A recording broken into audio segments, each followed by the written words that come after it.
The words hit me like ice water on a winter morning. "You're replaceable, Marcus." My boss, Derek Hammond, leaned back comfortably in his expensive leather chair with his arms crossed smugly behind his head. He wasn't whispering these words quietly. He wasn't pulling me aside for a private conversation or even trying to be discreet. He said it right there in the conference room, in front of the entire executive board. The words hung in the air like smoke, poisonous and visible to everyone. A few people shifted uncomfortably in their seats, their faces carefully blank. One guy from the finance department actually smirked and looked down quickly at his notepad. Another executive coughed awkwardly and pretended to check his phone. Nobody said a single word in my defense. Nobody even made eye contact with me. It was like I'd become invisible in an instant. I felt my face burning hot with shame and anger. My hands went cold and clammy under the conference table.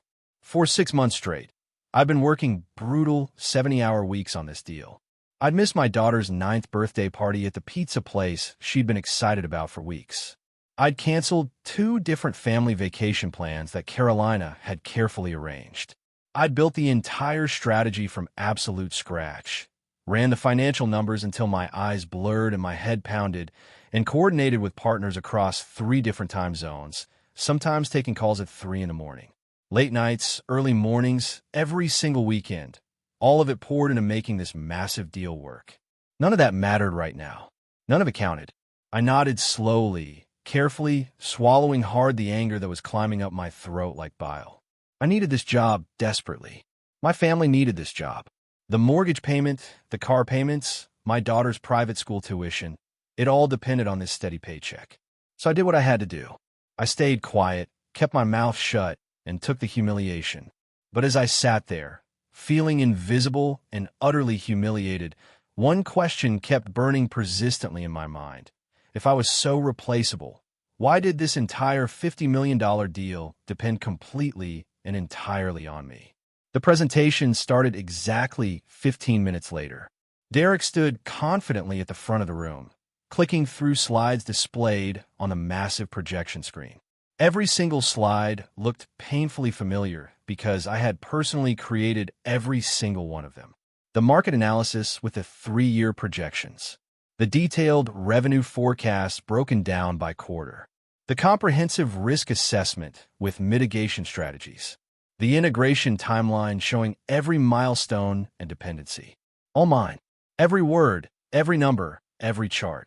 Derek spoke with absolute confidence, nodding along enthusiastically with his own points as if he'd thought of them himself just yesterday. The board members leaned forward in their chairs, clearly impressed by what they were seeing. A few people took careful notes. One woman from operations actually looked up and said, "Brilliant work, Derek. Really innovative thinking here." My name never came up once. Not a single mention. Not even a passing reference. Then, one of our potential partners joined the video call from across the country. His name was Vincent Caldwell, a veteran executive known throughout the industry for asking the toughest questions. He appeared on screen, studied the slides for a moment, then frowned slightly. "Hold on," Vincent said, his voice cutting through the room. "What about that supply chain issue you flagged 3 months ago? The one that could potentially delay implementation by 6 weeks. The room went completely silent. People stopped moving. That question wasn't anywhere on Derek's prepared script.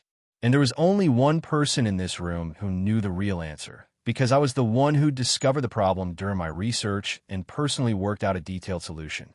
Derek's confident smile froze on his face. I cleared my throat quietly. "Marcus Rivera," I said clearly, since apparently no one was going to bother introducing me to Vincent. I explained the supply chain concern calmly and professionally, walking Vincent through the potential bottleneck and the solution I'd developed over several weeks of research and testing. I kept my explanation simple and clear, the way I always did when presenting complex problems. Vincent nodded thoughtfully as I talked, and I could actually see his shoulders relaxing as he understood we had things under control. Halfway through my careful explanation, Derek suddenly cut me off mid-sentence. "We've got that completely handled," he said smoothly, waving his hand dismissively in the air. "Really, no need to get lost in all the technical details here. He didn't even glance in my direction. His eyes stayed fixed on the screen, on Vincent, on anywhere but me. I stopped talking immediately and nodded. Again, just like before. Obedient, compliant. But something fundamental shifted inside me in that exact moment. It wasn't the hot anger I'd felt earlier. It was something much colder, much clearer, more dangerous. That night, I sat alone at my kitchen table with my laptop open and glowing in the darkness. My wife, Carolina, had already gone to bed hours ago, exhausted from her own long day. The house was perfectly quiet except for the steady hum of the refrigerator. I started forwarding emails to my personal account, not to cause trouble or drama, not to get petty revenge, for protection, for survival.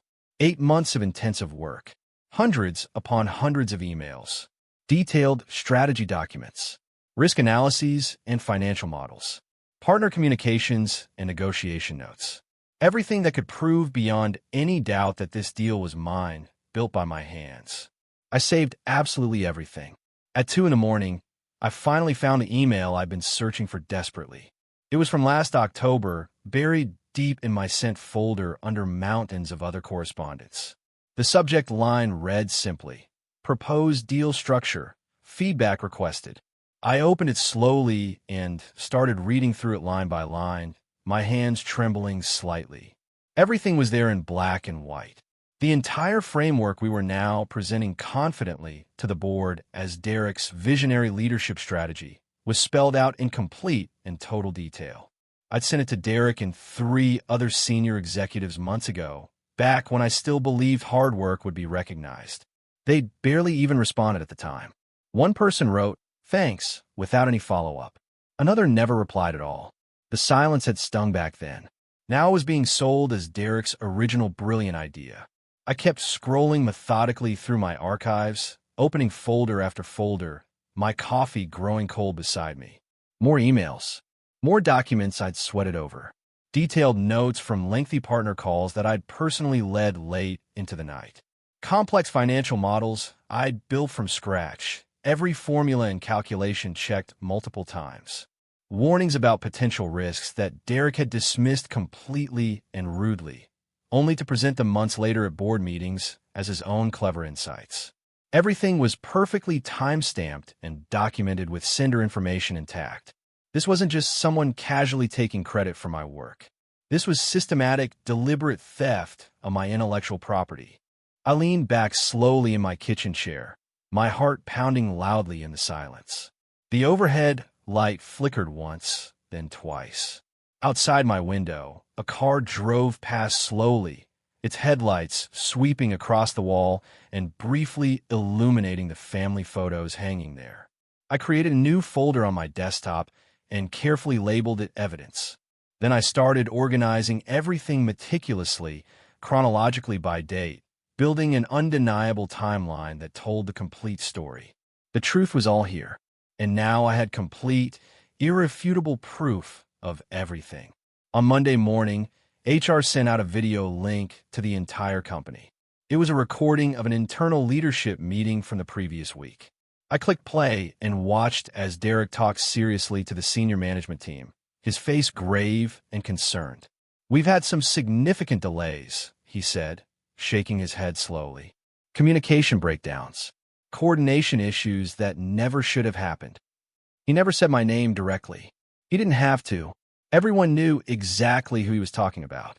By lunchtime, people stopped making eye contact with me in the hallways. 2 colleagues who usually ate lunch with me suddenly had conflicting meetings. When I walked into the break room to get coffee, the conversation died instantly. People grabbed their mugs and left quickly.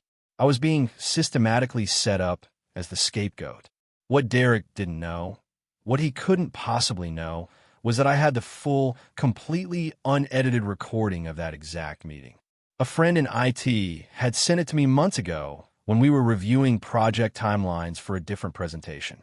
In the full, uncut version, Derek clearly admitted the delays were caused by leadership indecision and conflicting priorities from the executive team. He'd said plainly multiple times. He'd carefully edited that entire section out before releasing it. I saved the original complete file in my evidence folder and immediately backed it up in 3 different secure locations: cloud storage, external drive, and a private server. Then I went back to my desk and kept working as if absolutely nothing had happened. 3 days later, Derek called an emergency all-hands team meeting. "We've got 4 weeks," he announced dramatically, pulling up a detailed timeline on the presentation screen. 4 weeks to close this deal, or we lose the exclusivity window completely. The room felt tense. Everyone in their seats understood how incredibly high the stakes were. Then Derek looked directly at me with what almost seemed like sympathy. "Marcus, we're going to transition some of your current responsibilities. We need leadership to streamline execution and reduce unnecessary bottlenecks. Corporate speak for, we're pushing you out of this project." A few people glanced at me nervously, then quickly looked away like they'd seen something they shouldn't have. "Understood," I said simply. Derek smiled warmly. "Great. I appreciate your flexibility. Let's keep moving forward together." That afternoon, sitting alone in my office, I made a critical decision. I stopped doing the thing I'd always done automatically. I stopped covering for Derek's constant mistakes. I stopped filling in the countless gaps he left. I stopped volunteering crucial information he should have known but clearly didn't. From this moment forward, I would do exactly what I was asked. Nothing more, nothing less. If Derek wanted to run this massive deal without my actual expertise, he could certainly try. I'd be right here, watching it slowly fall apart. I transformed myself into the perfect employee overnight. "Marcus, can you review these numbers quickly?"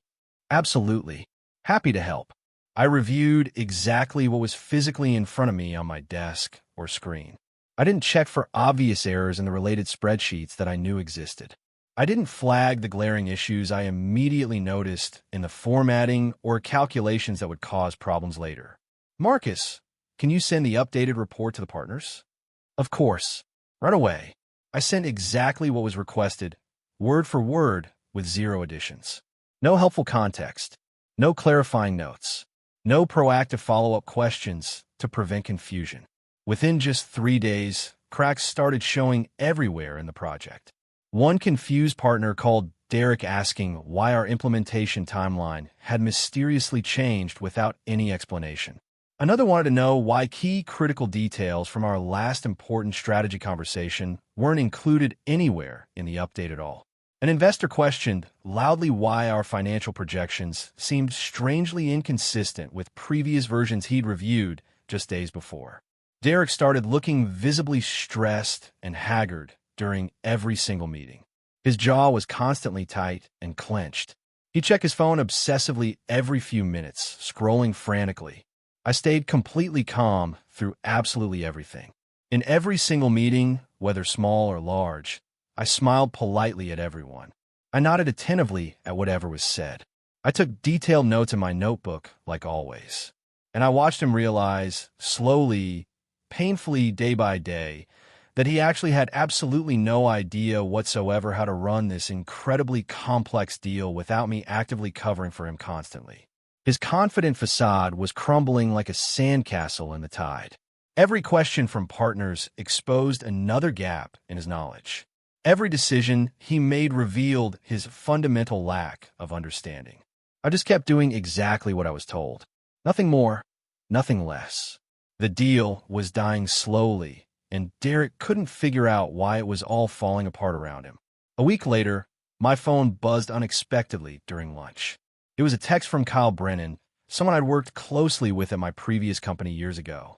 He was now a senior vice president at our biggest competitor, Titan Solutions. "Coffee tomorrow," the message read simply. We met at a quiet cafe downtown the next morning.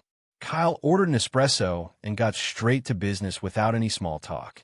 "I've been hearing interesting things," he said quietly, leaning in, "about your deal, about how it's actually being run behind the scenes." I didn't respond. I just sipped my coffee and waited. Kyle leaned forward even more.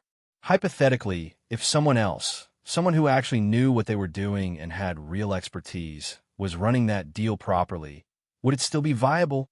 I took another slow sip of my coffee and looked out the window at people walking past. The morning sun was bright. "Hypothetically," I said carefully, Choosing my words, I'd say that deal is only as strong and solid as the person who built it from the ground up. Kyle smiled knowingly and slid his business card slowly across the small table. Keep that close, he said seriously. You might need it sooner than you think. I pocketed the card without looking at it and finished my coffee in complete silence. The conversation was over, but a new door had just opened. 2 days later, I walked quietly into a lawyer's office downtown. Her name was Patricia Okafor, and she specialized in employment law and intellectual property cases.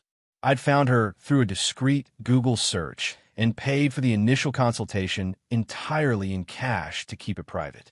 I showed her everything I'd collected: the emails, the documents, the timelines, the recordings, everything. She read through the files carefully for nearly an hour without saying a single word. Finally, she looked up at me with sharp eyes. They don't own this as cleanly as they think, she said flatly. What do you mean? I asked. Your employment contract has a standard IP clause, sure, but many of these documents were created before certain critical agreements were finalized. And more importantly, the way they've deliberately misrepresented authorship could open them up to very serious liability. She tapped the table firmly with her pen. You're not stuck here, Patricia said clearly. You've just been conditioned over time to believe you are. Those words hit me like a wake-up call. For the first time in months, maybe years, I felt like I actually had real options, real power. I thanked her sincerely, paid her fee, and left with a clear plan forming rapidly in my mind. I wasn't trapped. I never had been. I'd just forgotten that I could walk away. The following week, Derek held a major board update. I sat quietly in the back of the conference room, laptop open, taking notes like always. Derek walked confidently through the progress report, highlighting impressive achievements that didn't actually exist and timelines that had already slipped badly. One number in particular stood out. He claimed we were 82% complete on partner integration. I knew the real number. We were at 67%, maybe less.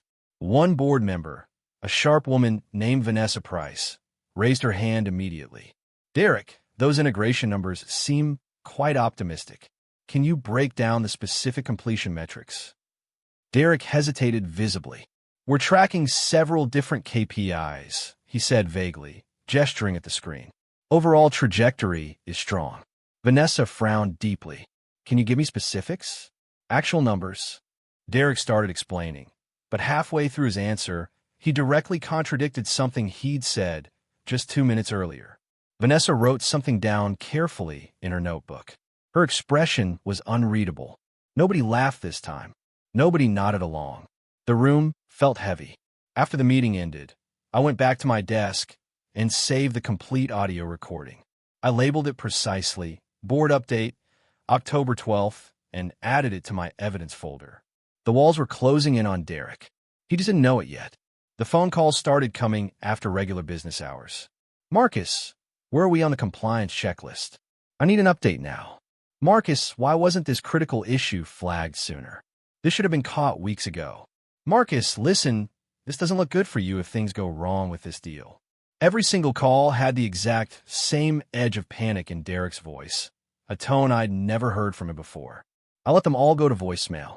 Every single one. I'd reply the next morning with short, professional responses typed carefully. Receive your message. We'll address during business hours. Nothing more. No sense of urgency. No extra helpful information. No solutions offered. By the end of that long week, Derek's voicemails were getting increasingly desperate and frantic. Marcus, I really need you to call me back as soon as possible. This is urgent. Very urgent. For the first time since I'd started working under him 3 years ago, I heard something completely new in his voice. Fear. Real, genuine fear. He was finally realizing that he'd foolishly built his entire professional reputation on a foundation he didn't actually understand at all. And now, that foundation was crumbling beneath his feet like old concrete. I saved every single voicemail carefully in a separate folder, backing them up multiple times. Then I went home peacefully, had a pleasant dinner with my family, helped my daughter with her math homework, and slept better than I had in many long months. The panic in Derek's voice had been strangely satisfying to hear. On Friday afternoon, I received an email that wasn't meant for me.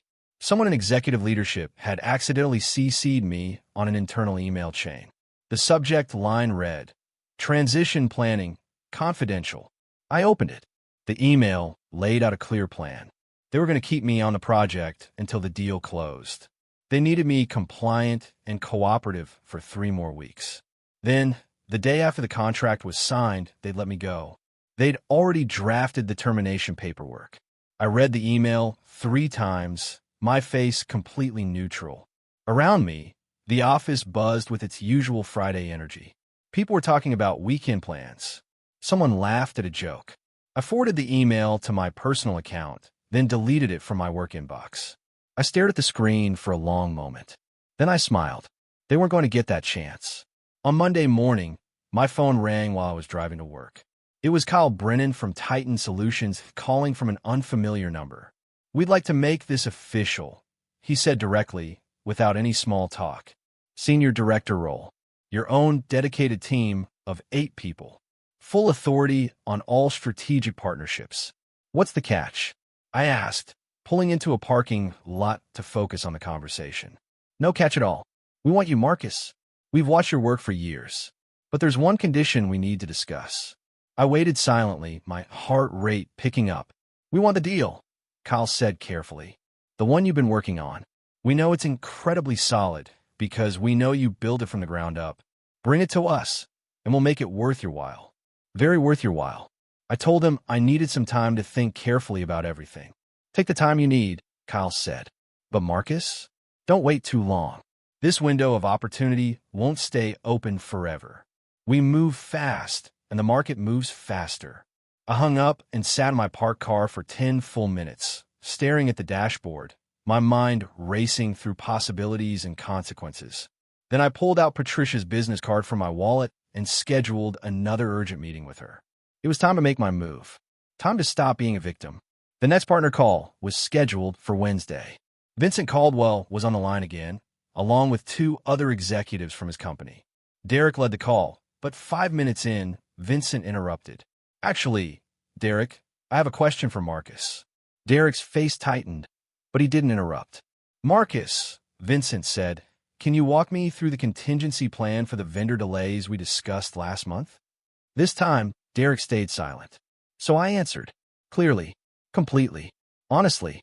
I explained the 3-tier backup plan I developed, the alternative suppliers I'd vetted, and the cost-benefit analysis for each option. When I finished, there was a long silence on the call. Then Vincent said, "I think we need a separate conversation about implementation, just the operational leads." He paused. Without executive leadership. Derek's face went pale. The private call happened 2 days later. It was me, Vincent, and his operations team. No Derek. No executives. Vincent didn't waste time. "Walk me through the real timeline," he said. I did. The numbers I gave him didn't match what Derek had been presenting. The milestones are different. The risk assessments were more realistic. One of Vincent's team members pulled up an email chain. "This doesn't line up with what leadership told us last week," she said. I stayed quiet. Another person asked, "Who's actually been running this project day to day?" Nobody answered. They didn't need to. Vincent looked at me for a long moment. Then he said, "Marcus, I'm going to be direct. We need to know who we're really partnering with here. Because right now it's not clear." "I understand," I said. The call ended with an agreement to reconvene after Vincent's team reviewed their documentation.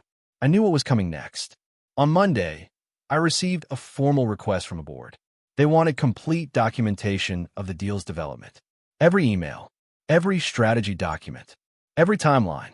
I took my time putting together a response. I didn't send everything I had. That would have been too obvious. I sent just enough. Emails showing I developed the core strategy. Documents proving I'd identified and solved key problems. Communications demonstrating I was the primary point of contact with partners. I hit send at 3:47 p.m. Within 8 minutes, my phone started ringing. Derek's name flashed on the screen. I watched it ring until it went to voicemail. He called 4 more times that afternoon. I didn't pick up once. The next morning, I had a meeting invitation from HR. Subject, performance discussion. I knew exactly what it was. I walked into the conference room at the scheduled time. Two HR representatives were there, along with Derek and a company lawyer. They tried to make it sound routine, but I could read between the lines. This was retaliation. They talked about performance concerns and alignment issues and cultural fit. I listened politely, nodded when appropriate. When they finished, I thanked them for their time. Then I pulled out a printed letter from my bag and placed it on the table. "This is my resignation," I said, "effective immediately." Derek's face went white. "Marcus, let's not be hasty. Thank you for the opportunity," I said, standing up. "I'll collect my things this afternoon." I walked out before anyone could respond. Deal day arrived 3 weeks later. The office was buzzing with energy. Lawyers were setting up in the conference room. A camera crew was there to document the signing. Local press had been invited. Derek wore his best suit. He shook hands with everyone, smiling like he'd already won. He kept checking his phone. I wasn't there. I was 20 miles away, sitting in Titan Solutions headquarters, watching the clock. At exactly 9 a.m., I hit send on an email. The email went to every single executive board member at exactly 9 a.m. The subject line read simply, "Resignation and documentation." I attached my formal resignation letter, along with a comprehensive timeline of the deal's complete development process. Every email was carefully timestamped with exact dates and times. Every document was properly sourced with original authorship clearly marked. Every contribution was clearly attributed with supporting evidence attached. I didn't write a long emotional explanation or justification. I didn't need to make a case. The evidence spoke powerfully for itself. I included only a simple, professional note at the top. For the record, at Derek's signing ceremony across town, phones started buzzing simultaneously all around the conference room. Executives checked their screens, faces confused at first. One by one, their expressions changed from confusion to shock to anger. Someone asked Derek a direct question he couldn't possibly answer. Someone else pulled up an email thread on their laptop that directly contradicted his previous confidence statement. The press representatives watched carefully as confident smiles turned into confused whispers and uncomfortable glances. Partners started asking for immediate clarification on specific points. Lawyers quickly requested a formal recess to review new information. Within 30 tense minutes, the signing ceremony was officially postponed. Within 2 hours, it was formally canceled with no new date set. Derek stood alone in the empty conference room afterward, staring at his phone. The board called an emergency meeting that afternoon. I heard about it from a former colleague who texted me. "Everything's falling apart here." Partners were demanding answers. Investors were pulling back. The whole deal was unraveling in real time. The board asked Derek to explain the inconsistencies. He couldn't.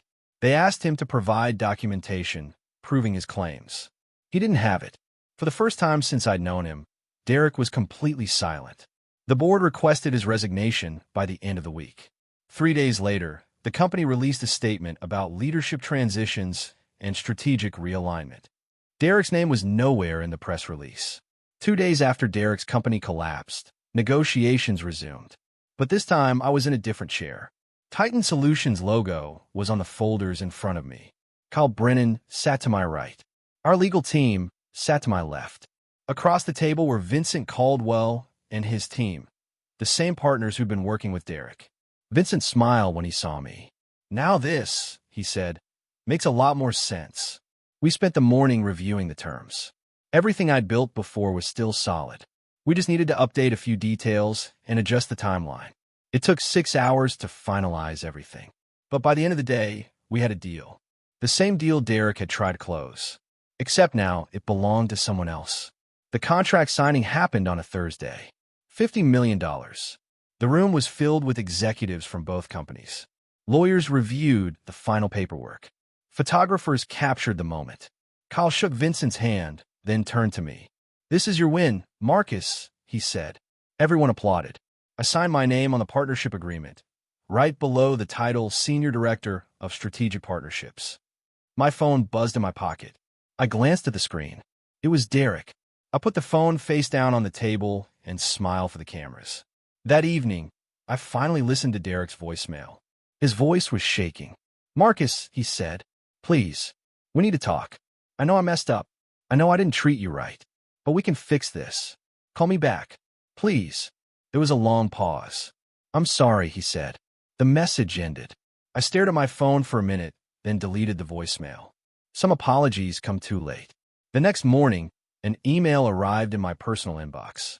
It was from Derek. The subject line read, "I was wrong." I opened it. Inside was a long apology. Explanations about pressure and stress. Justifications about corporate culture. A plea for help. He was asking if I could put in a good word for him somewhere. I read it twice. Then I hit reply and typed one sentence. "You said I was replaceable." I clicked send. Then I blocked his email address. 3 months later, I was sitting comfortably in my new corner office at Titan Solutions. My team had just successfully closed another major partnership worth $30 million. The original deal I'd brought with me had opened unexpected doors to 3 more significant contracts. Carolina, and I had finally taken our daughter on that vacation we'd postponed last year. 2 weeks in the mountains. No laptop. No urgent calls. I'd started working reasonable 45-hour weeks again. I had dinner with my family every night. I went to my daughter's school events. My phone rang. It was Kyle calling from executive floor. "The board wants to talk to you seriously about a VP position," he said. "They're ready to make it official." I smiled. "Let's schedule it for this week." After I hung up, I walked slowly to the large window and looked out at the city spread below. I thought about Derek's words from that conference room meeting months ago. "You're replaceable." He was right in a way. In a strange, twisted way. I was replaceable. Just not by him. Not by someone who stole from others. Not by people who stole credit and crushed talent for their own advancement. I was replaceable by someone better, by the version of myself who finally understood my real worth. I took a deep breath and turned back to my desk, ready for what came next. There was good work to do.